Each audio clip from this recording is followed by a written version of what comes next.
Well, welcome back. It's been a few days again, maybe a week or so since the last video, but worked on the lawn tractor today. Well, not most of today, but probably for about 4 or 5 hours. That's what today's video is about, and it is March 1st, so still got a couple months to go before we're cutting any grass, but I got to get it done. Okay, here we go. So I cut polished the hood, and I don't even know if I had the hood mounted up on the last video. It was really bad. Like it sat outside. Now it sits inside, but it sat outside for years and years. This is a 2010 uh, LGTX 1050. The G stands for like power steering kind of thing.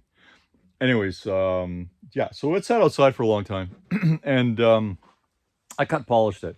So I used a couple different things for cut polishing. This is like a marine cut polish, and it worked great. Like I didn't have to work super hard at it. And I wish I have before and after pictures. But yeah, maybe it was in one of my other videos where the hood was sitting beside it. We got to go back and look. And then after I cut polished it, then I just use kind of another cut polish, just the turtle wax. And you know what? It turned out not too bad. It's not perfect by any means, but it's a lot better. So it's got a shine to it, and it doesn't look all dirty and stuff. And then I used some Armor All, and I just kind of gave it a quick cleanup. So mounted up the front bumper as well. There's a little mark on there, but I mounted the front bumper up, and yeah, so here we go. The deck, it's done. The 3 mowers on the deck, they're done. Noise wise, I don't think I have to wear hearing protection. Thank goodness.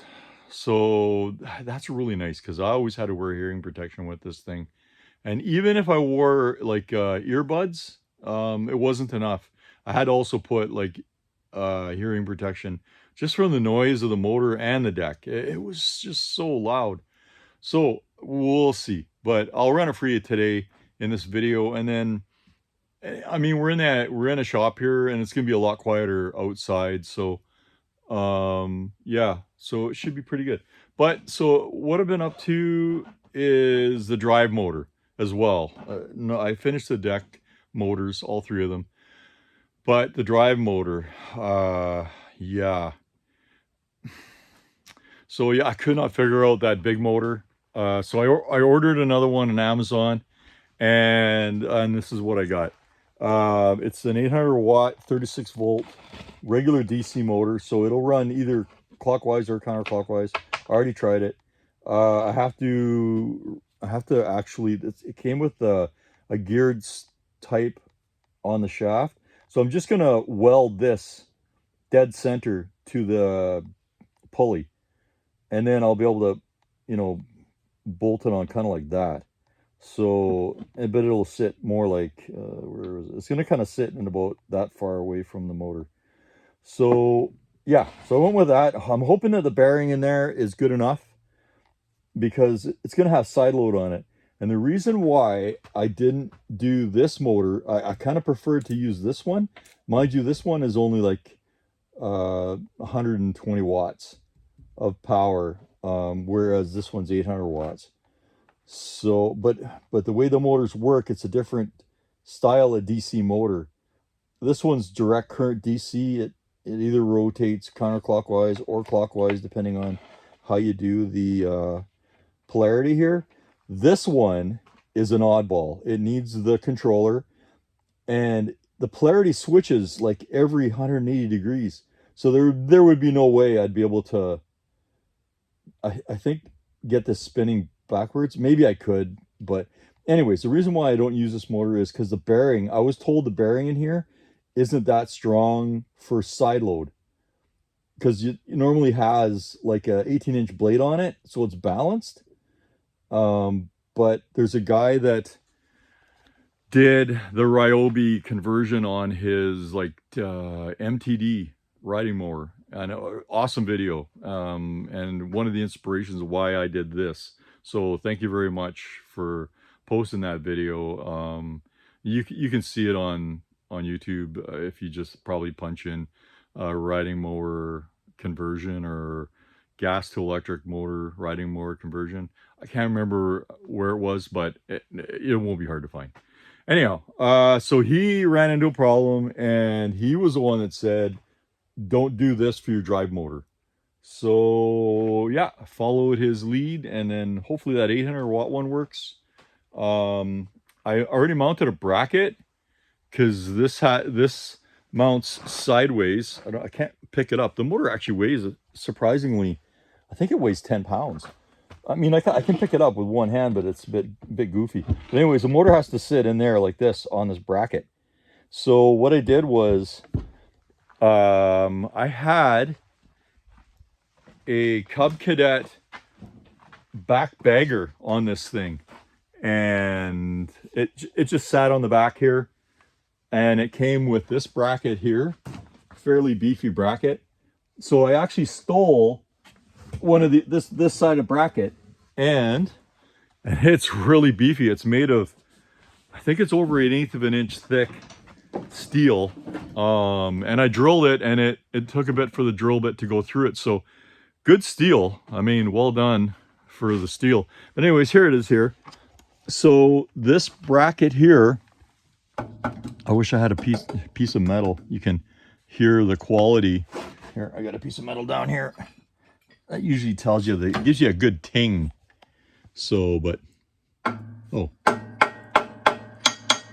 Anyways, it's, okay. Nah, no tinging. Yeah, it's a really good piece of metal, and it's on there rock solid.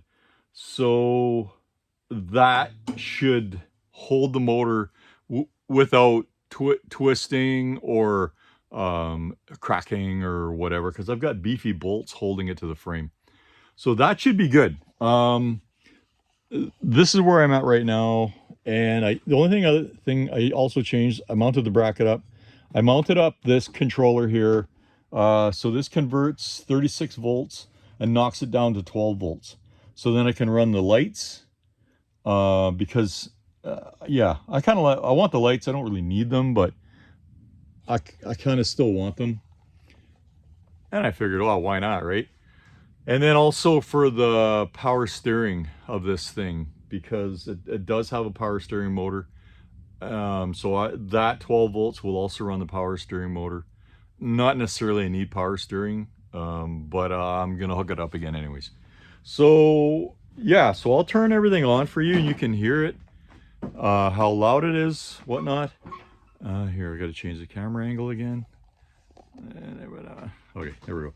Okay, so here now, so what I've done is, and I showed it in the other video, so this is going to turn on the main mower, and I actually hooked up the throttle as well. So the motor will spin faster and faster. So if you go full throttle, I have in the controller here, oh my gosh, I just ran into the,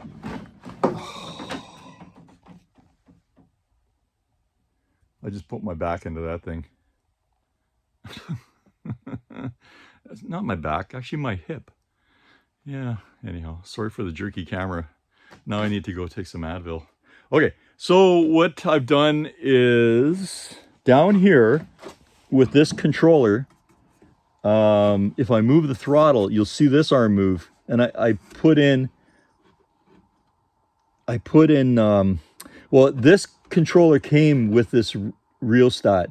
So now that brings the throttle all the way down, and you can see that the thing goes to 0. And as I bring it up, then you can see in here, then this guy, it's at 30% right now. So I think it goes to 40 max or something. But I can re-rig that to make it go a little bit more than that. But I think 40% is going to be enough. It's like a 200 amp controller, 36 volts. We'll see. As long as I get my RPM for the main drive motor, then, and you know, and if it's got enough power, then I don't have to adjust anything. So, okay, here, sidetracking. So, here, I'm trying not to run into that now. Oh, my hip still hurts. Okay, so now, what are we gonna do? We're gonna fire up the deck. And so, yes, I've kept the switch for the motor. I have kept the throttle for the motor. So nothing's changed there. And now for the deck, or spin you around, it's the same thing as well. The PTO switch is down here. So I pull the PTO switch, it turns on that guy there. So here, I'll push it back in again. So it turns on the relay. I pull it out. So now if you'd done that with the gas mower, then the blades would start to turn because the PTO would engage off the gas engine. So same kind of thing, but I had to mount in, because of how the controllers work for Ryobi, I mounted in, it's like it's a switch that needs to generate the power to get the controllers to work. So I mounted in just a small switch. So all three cutting blades, or all three controllers, now run off this switch. So if I turn it on, then we're going to turn on the mower. And I don't think it's going to be that loud in the camera, but I'll turn it on, and then I'll back up and stand back a little bit, and then you can hear how loud it is. So here we go.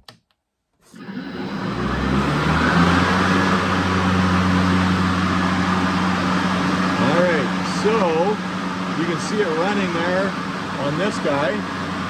You can see it's 360 watts of power, about 10 amps draw. So this is the draw. That's my battery voltage. It says how much energy it uses. So you can see the battery voltages will stay the same on both because this motor's not running either. So that's how loud it is. And it's not that loud. Like, I think outside it's yeah, I think I don't have to wear hearing protection. So that's gonna be nice. Okay, so we're with that, where are we at? Okay, I'm gonna shut this back down. And okay, that's a lot quieter. I'm gonna shut that off. And then this guy here, oh yeah. I wired up the headlamps. They're not working. Why are they not working? They should be. Oh. Oh. Guess the bulb's burnt out.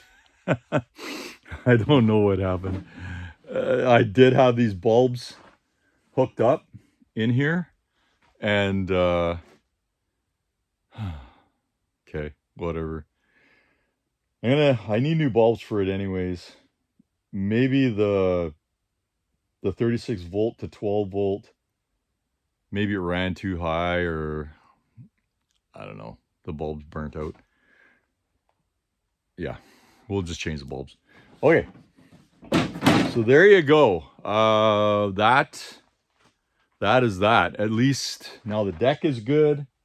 The drive motor should be good. I'll hopefully do that next week, and then I'll put out a video for that, and then I'll be then we'll be driving this thing. Obviously, we're not driving it. Like I said, it's March 1st. There's snow outside, and lots of snow. So it won't be, I won't be cutting the grass till the middle of May or something like that. But I'm going to be running a roller on the lawn, so that would be probably in April, middle of April or something like that. And so at least I'll be driving the thing around, and I'll take a video of that as well. So that's it for tonight, and it's so close. It's so close. We'll try to get it cleaned up a little bit more still.